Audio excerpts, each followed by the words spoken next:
Please hit subscribe and change it to past tense. Hi Speechies, it's Lisa. Welcome back to Speech Fairies. Today I'm going to share one of my favorite books that conveniently also got made into a game, which works really well for my sessions. It is called The Bear in Underwear. One of my preschoolers' favorite topics. The game is rated 3 and up, and the book is for everyone. So here's Bear in Underwear.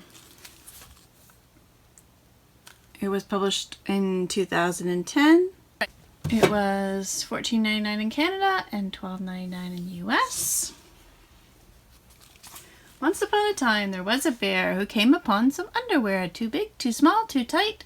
Which ones would fit just right? Find out Bear's favorite pair so his bottom won't be bare. So we can do some homophones, which are words that sound the same but mean something different. So we've got lots of little creatures in the forest. I like to do like a forest theme. Here we go, lots of underwear. Bear and his friends were playing hide and seek. Beaver was it. So we can ask WH questions. Where is Beaver? He's hiding over here. He's covering his eyes. What's he doing? And then we can ask where some of the other animals are. They're behind, in front, in. There's some irregular paths, so like hid instead of hided. So the cougar hid, the porcupine hid, the Bigfoot hid. So mostly they're in behind. There's an in there, and there's an in here. And in the water. So you can use all those nice vocabulary words and talk about different animals. Like if they don't know what this animal is, then we can talk about it. Something new. And regular past tense, Bear waited and waited, and he was getting hungry. So no one found him. When no one came to find him, he decided to head home. As Bear jogged, he thought of hamburgers and hot dogs and cupcakes and cookies and ice cream and bubblegum. He was thinking. These are good thinking words. We like to target those as well. I'm really hungry. With his mind on food, he didn't pay attention to what was underfoot, and he tripped and fell. So we see him go, oof! And this is good for print awareness when they have kind of these little quotes coming out and what they're saying versus what they're thinking. So thinking bubbles and talking bubbles are different. We can point out that. It says, where did this come from? Interesting. I'm going to take this with me. He put it on his back. And then his friends are already back home and they're asking, where did you find that cool backpack? Open it. What took so long? And he said, I don't know if I want to. And they're all like, open it, open it. No peer pressure. Come on, let's see what's inside. So just some different things you could say in those different situations. Open it, come on, hurry up. He unzipped the zipper, another past tense. And wow, underwear popped out. Try some. Try them on. He put on the blue pair, but it was too big. This is where we get into some nice adjectives. What do you think of these? I say too small for that one.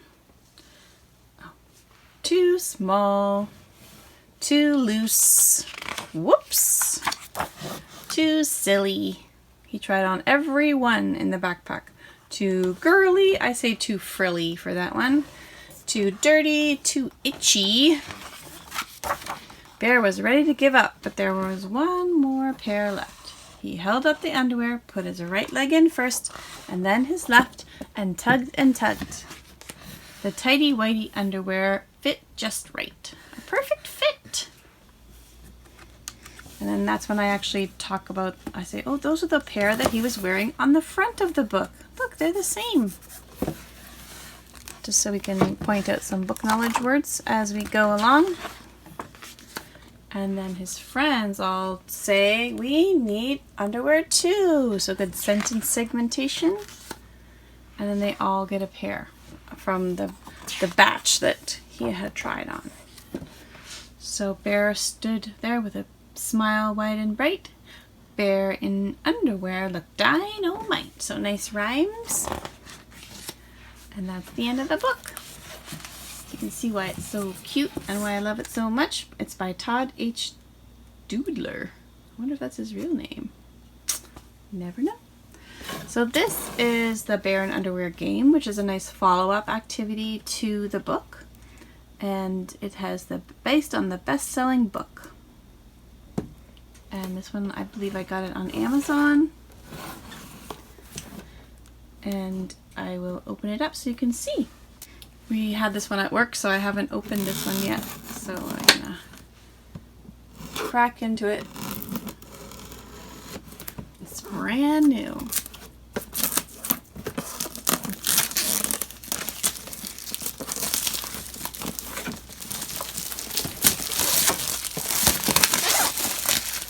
So you can see the box actually looks like a little scene. We've got the instructions, the backpack with the flap that opens, and you can see that it even has the little straps on the back and a zipper on the top with a little hole cut out. So that's our backpack and our game components. It's going to show you the inside of the box. So it is like played like a board game. I've never played it like a board game because of the age group I work with, but you could. So it kind of has take one, take two, put back. It's got a bridge and the dice, so you can play different ways. I'll laminate these cards just so they are a little bit more indestructible, but you can see that the Sasquatch is looking for purple underwear with polka dots, and beside him is an acorn, and he's thinking about a hamburger. So they all have some different kind of, he's beside the flower, he likes the white underwear, and he's thinking about a hamburger. So they've got kind of three nice components there, and you can use the third person singular and work on beside and thinking words. So all the different animals and what they like are there, and I usually divide up those cards among the kiddos that I'm working with. So this is an extension of the board game itself, and it just kind of fits nicely on the edge of the box. It fits right there, kind of on the edge of the box, but again, I've never even used that piece. There's the characters if you want to punch them out and use them as a board game feature. So again, I don't play it like a board game, but if you wanted to, you could. You could work on in front and behind, beside, between. And these are the pieces that we need: character stands and a dice. The dice correspond to the color on the board game. So I'm going to punch out these little pieces. These ones already fell out. And I'm going to put them in the backpack.